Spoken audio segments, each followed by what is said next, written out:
नमः शिवाय। हर हर महादेव। भाद्रपद माह के शुक्ल पक्ष की चतुर्दशी को अनंत चौदस का व्रत किया जाता है। इस दिन अनंत के रूप में श्री हरि विष्णु भगवान की पूजा की जाती है। पुरुष दाएं हाथ में तथा स्त्रियां बाएं हाथ में अनंत धारण करती है। अनंत यानी कि सूत के धागों से बनाया हुआ 14 गांठें लगाकर एक डोरा तैयार किया जाता है। उसे अनंत भगवान का डोरा कहते हैं। इसे हाथ में बांधा जाता है। इन्हीं धागों से अनंत का निर्माण होता है। यह व्यक्तिगत पूजा है। इसका कोई सामाजिक या धार्मिक उत्सव नहीं होता। अग्नि पुराण के अनुसार व्रत करने वालों को दान के 1 सेर आटे से रोटी या पूरी बनानी चाहिए। उसमें से आधी पंडित के घर दी जाती है और आधी घर के सदस्यों में और स्वयं व्रत का पारण कर ले। इस दिन व्रती को चाहिए कि वह सुबह जल्दी उठकर स्नान करे, नित्य कर्मों से निवृत्त होकर कलश की स्थापना करे, गाय के घी का दीपक जलाएं, विष्णु भगवान की प्रतिमा रख ले। इनके आगे फिर कुमकुम केसर या हल्दी से रंग कर बनाया हुआ कच्चे डोरे का 14 गांठों वाला अनंत भी वहां पर रखा जाता है। वैसे तो यह व्रत नदी तट पर किया जाता है और श्री हरि विष्णु भगवान की कथाएं सुनी जाती है, लेकिन संभव न होने के कारण आजकल घर पर ही अपने मंदिर के सामने इस प्रकार से पूजा की जाती है कि हे वासुदेव, इस अनंत संसार रूपी महासमुद्र में डूबे हुए लोगों की रक्षा करो तथा उन्हें अनंत के रूप का ध्यान करने में संलग्न करो।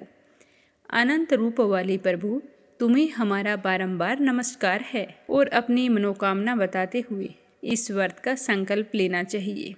इस मंत्र से श्री हरि की पूजा करके तथा अपने हाथ के ऊपरी भाग पर या फिर गले में धागा बांधकर या लटकाकर जिस पर मंत्र पढ़ा गया हो, व्रती अनंत व्रत को पूर्ण करता है।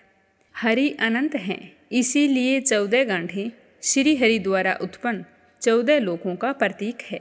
अनंत चौदस पर श्री कृष्ण द्वारा युधिष्ठिर से कही गई कौंडिन्य एवं उनकी पत्नी शीला की गाथा भी सुनाई जाती है।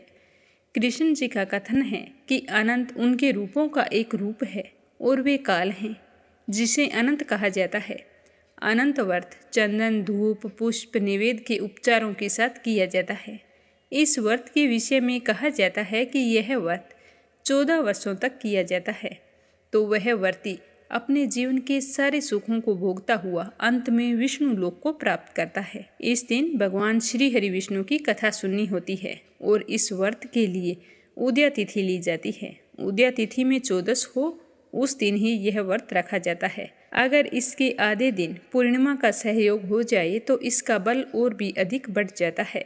इस व्रत की पूजा दोपहर में की जाती है, पर पूजा करते समय ध्यान रखें कि राहु काल का समय नहीं होना चाहिए।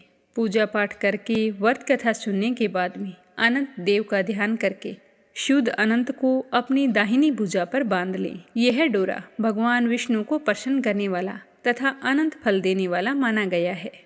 इस व्रत को करने से धन, पुत्र आदि की मनोकामना पूरी होती है। इस दिन नए डोरे के अनंत को धारण करके पुराने का त्याग कर देना चाहिए। इस व्रत का पारण ब्राह्मण को भोजन करवा के फिर करना चाहिए। भगवान सत्यनारायण की तरह ही अनंत देव भी विष्णु जी का ही एक नाम है। यही कारण है कि इसी दिन सत्यनारायण की व्रत कथा भी सुनी जाती है, जिसमें सत्यनारायण की कथा के साथ साथ अनंत देव की कथा भी सुनी जाती है। साल 2024 में अनंत चौदस का व्रत 17 सितंबर मंगलवार को रखा जाएगा। तो आज की यह जानकारी आपको कैसी लगी, कमेंट करके जरूर बताना और इस चैनल पर प्रस्तुत होने वाली अनंत चौदस की कथा को पूरे श्रद्धा भाव से सुनना।